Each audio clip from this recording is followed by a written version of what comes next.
कराची का रुख कर लेते हैं। राशिद सदीक हमारे साथ मौजूद है। राशिद, हमेशा की तरह आज मजीद 3 हलकों को हम डिस्कस करने जा रहे हैं, NA 232, 233 और 234। सबसे पहले NA 232। NA 232 ज़िला कोरंगी का एक अहम तरीन हल्का है और सबसे दिलचस्प बात यह है कि PMLN और पाकिस्तान पीपल्स पार्टी जो एक दूसरे पर बड़े संगीन इल्ज़ामात लगा रही हैं। इस हल्के में एक उम्मीदवार जो शाह अवैस नूरानी है जमीयत उलमा पाकिस्तान के, उसके हक़ में जो है वह न सिर्फ इंतखाबी मुहिम चला रही हैं बल्कि अपने उम्मीदवार भी यहाँ से खड़े नहीं किए। ये मेरे ख्याल में पूरे पाकिस्तान का वाहिद हल्का होगा जहाँ से PMLN पाकिस्तान पीपल्स पार्टी दोनों जो हैं वो एक उम्मीदवार के लिए जो उन्होंने अपने उम्मीदवारों को खड़ा नहीं किया, लेकिन इसके मुकाबले में यहाँ उनको जो सख्त टक्कर दे सकते हैं वो MQM पाकिस्तान की आसिया इसहाक है। पाकिस्तान तहरीक इंसाफ के जो आज़ाद उम्मीदवार है अदील अहमद जो कि साबिक MP हैं वो यहाँ से खड़े हुए हैं। यकीनन जो अदील अहमद का मैं थोड़ा सा बताता चलूँ, रिफ़ा आम, शाह फैसल कॉलोनी, पंजाब कॉलोनी और गोल्डन टाउन यहाँ पर उनका एक वोट बैंक है, लेकिन 9 मई के वाक़यात के बाद वो थोड़ा सा डिस्टर्ब हुआ है तो यकीनन उनके लिए इतना आसान नहीं होगा। लेकिन इसके साथ साथ जो MQM पाकिस्तान है आसिया इसहाक वो ख़ुद भी इस हल्के की रहने वाली हैं और मॉडल कॉलोनी में उनकी रिहाइश है, तो यकीनन मॉडल कॉलोनी में हमें जो है मुख्तलिफ़ ज़बान बोलने वाले लोग आबाद हैं। PMLN का भी अगर मॉडल कॉलोनी में अगर हम 10,000 के करीब वोट PMLN के लगाएं, इसी तरह पाकिस्तान पीपल्स पार्टी MQM पाकिस्तान इनके भी 10-10, 12-12 हज़ार वोट इस पॉकेट में मौजूद हैं। लेकिन MQM पाकिस्तान को जो सबसे बड़ी सपोर्ट इस हल्के से है वो लियाकत मार्केट, मलीर, सऊदाबाद, खोखरा पार, शाह फैसल कॉलोनी, ये वो इलाके हैं इस हल्के के जो MQM के मजबूत गढ़ हैं और यहाँ से MQM को हमेशा जो है वो बड़ी तादाद में वोटर्स ने निकल कर इस हल्के से कामयाब करवाया है। चूँकि 2018 के इलेक्शन में यहाँ से कामयाब नहीं हो सकी थी, लेकिन इसके साथ साथ यहाँ पर जमात इस्लामी, अल-फलाह सोसाइटी, रिफ़ा आम, पंजाब टाउन, शमसी सोसाइटी, ये वो पॉकेट्स हैं जो जमात इस्लामी को सपोर्ट करते हैं। लेकिन इन तमाम सपोर्टों के अलावा यकीनन जो है वो MQM पाकिस्तान के जो आसिया इसहाक हैं वो मजबूत तरीन है और PMLN और पाकिस्तान पीपल्स पार्टी के जो मुश्तरका उम्मीदवार हैं उनको भी वो बासानी इस हल्के से शिकस्त दे सकती हैं। अगर हम बात कर लें इस ज़िला कोरंगी के दूसरे हल्के 233 से, यहाँ से MQM पाकिस्तान के साबिक रुकन सिंध असम्बली हैं जावेद हनीफ, वो जो खड़े हैं। इनके मुकाबले में पाकिस्तान पीपल्स पार्टी ने गैर मारूफ शख्सियत है निदा आसिम, उनको जो है वो टिकट दिया है। जमात इस्लामी से जमील ख़ान है और पाकिस्तान तहरीक इंसाफ से मोहम्मद हारिस हैं, ये भी जो है वो बड़ा नाम नहीं PTI के हवाले से, जबकि नून लीग से ज़ैन अंसारी यहाँ पर खड़े हुए हैं। और यकीनन जो कुछ इलाके हैं लांडी नंबर 1 के वहाँ पर PMLN का वोट है, लेकिन वो वोट यहाँ से जीतने वाले जो 2 बड़े लोगों में मुकाबला है, जैसे जावेद हनीफ में और हम पीपल्स पार्टी में लगा लें क्योंकि उन दोनों का वोट बैंक इस इलाके में मौजूद है। इसके साथ साथ यहाँ पे MQM हकीकी का भी कुछ फैक्टर है, लेकिन वो भी इतना ज़्यादा मुतासर कुन नहीं है कि इन दोनों बड़ी जमातों के दरमियान वो MQM हकीकी का फैक्टर जो है वो उनको नुकसान पहुंचा सके। लांडी नंबर 1 से अगर 6 नंबर तक हम बात कर लें तो यहाँ पर MQM जो है वो बड़े स्ट्रॉन्ग पोजीशन में है। इसके बाद अगर हम कोरंगी के एरिया की बात कर लें तो यहाँ पर मिक्स है, पाकिस्तान पीपल्स पार्टी भी होगी, जमात इस्लामी भी होगी और यहाँ से PTI को भी कुछ वोट मिल सकते हैं। लेकिन जमान टाउन MQM का गढ़ और यहाँ से जो दीवान एक बंगाली जो कम्युनिटी है उसके जो एक बड़ा एक हल्का है उसने MQM पाकिस्तान की बाकायदा इलेक्शन से कबल ही सपोर्ट कर दी थी, तो यकीनन ये भी MQM पाकिस्तान के एक बड़ा फ़ायदा होगा। नासिर कॉलोनी MQM का गढ़, अवामी कॉलोनी MQM का गढ़, लेकिन पीपल्स पार्टी के भी कुछ यहाँ पे गलियाँ, कुछ पॉकेट्स हैं, 4 से 5 हज़ार 10 हज़ार वोट्स तक इन इलाकों से पाकिस्तान पीपल्स पार्टी को जो है वो मिल सकते हैं। लेकिन मुहिम के दौरान जो उम्मीदवार है वो ज़्यादा मौसर नहीं है, तो शायद उनको जो है वो जो उम्मीद होगी इस हल्के से वो पूरी ना हो सके। लेकिन PS में ये मुकाबला इस हल्के में थोड़ा सा दिलचस्प हो सकता है, लेकिन NA में यकीनन जो है वो MQM के जावेद हनीफ ही सबसे ज़्यादा मजबूत हैं। गुलशन मिल्लत भी इसी इलाके में है, अवामी कॉलोनी भी इसी इलाके में है और लांडी नंबर 2 भी। लांडी नंबर 2 में जो है वो कुछ पख्तून आबादी भी है, लेकिन वो क्योंकि अवामी नेशनल पार्टी ने, जैसे मैंने आपको कल कहा था कि MQM ने तो एक जगह से PS 88 से उनकी हिमायत कर दी, लेकिन बाकी जगहों से भी ANP को MQM की हिमायत करनी चाहिए थी।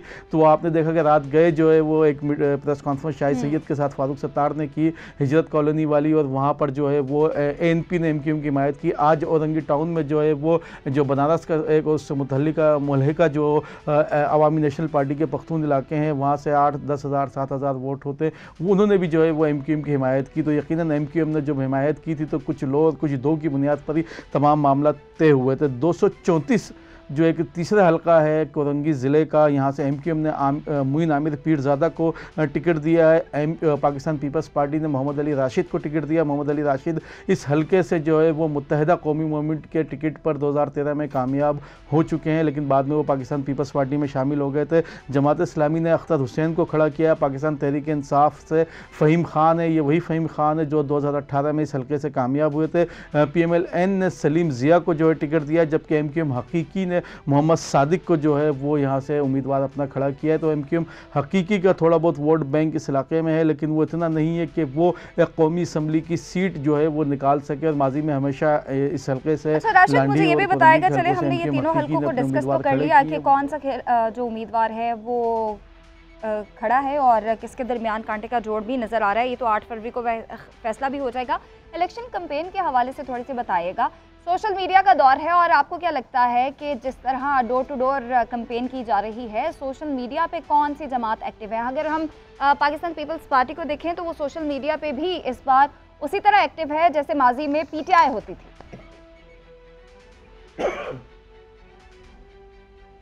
नहीं, देखिए PTI का मुकाबला तो कराची की सतह पर मैं नहीं कह सकता कि पाकिस्तान पीपल्स पार्टी ने सोशल मीडिया पर उसका मुकाबला किया है। कराची की हद तक बात करता हूँ मैं, बाकी पंजाब में KPK की मैं सूरत हाल का नहीं करता।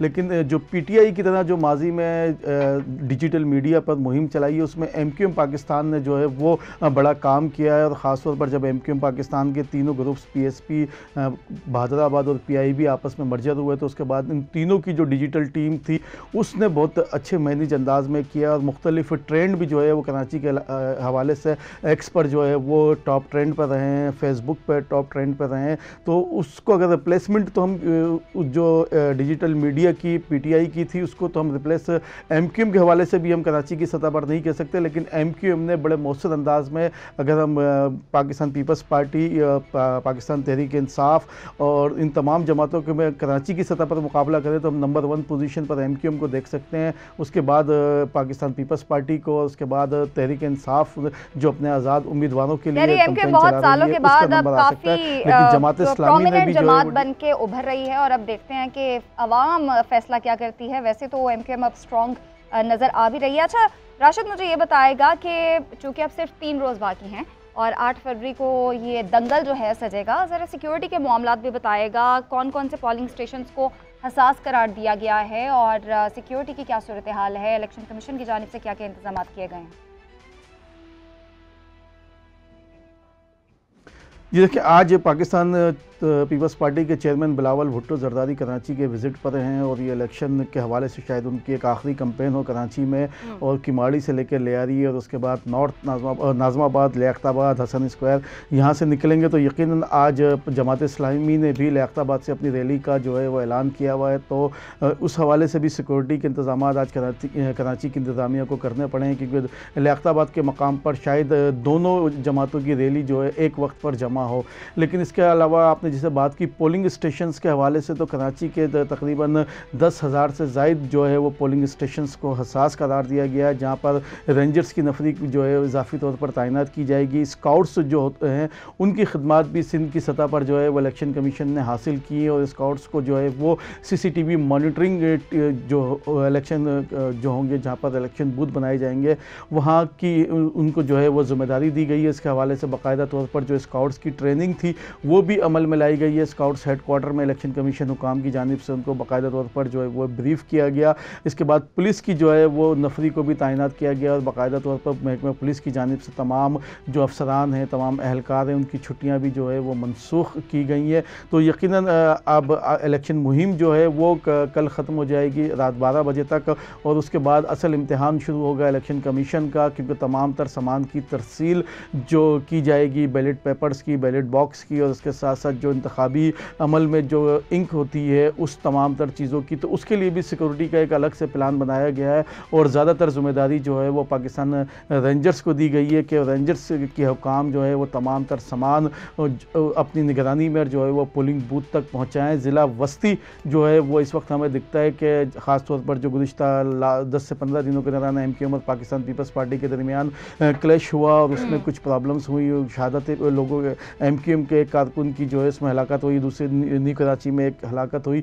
तो उसके बाद लगता यही है कि इस हल्के में जो है वो खासा 8 फरवरी का दिन गर्म होगा। लेकिन इसके साथ साथ हम ज़िला वेस्ट और कोरंगी और ज़िला किमाड़ी को भी नज़रअंदाज नहीं कर सकते, क्योंकि यहाँ पर भी जो है वो मुख्तलिफ़ मजहबी जमातें और पाकिस्तान पीपल्स पार्टी और MQM जो है वो खासे मजबूत हैं। और यकीनन इलेक्शन के दिन एक जो सियासी कारकुनान होते हैं उनमें बड़ा जोश होता है, और मामूली सी भी जो एक बातचीत होती है किसी गलत फहमी की बुनियाद पर भी वो फिर बड़ा एक क्लैश का रुख इख्तियार कर जाती है। तो हमने कराची की जो भी अब तक इलेक्शन कवर की है उसमें हमने ये देखा कि सुबह के वक्त तो जो है बड़े पुरअमन तरीके से माहौल रहता है पूरी कराची में, लेकिन दिन 12 बजे के बाद जो है वो लोग जब देखते हैं कि मुख्तलिफ़ हलकों में या मुख्तलिफ़ इलाकों में उनके वोटर्स नहीं निकले तो यकीनन इश्ताल की सूरत हाल जो है वो पैदा की जाती है ताकि इलेक्शन के जो अमल है उसमें तातुल पैदा किया जा सके। तो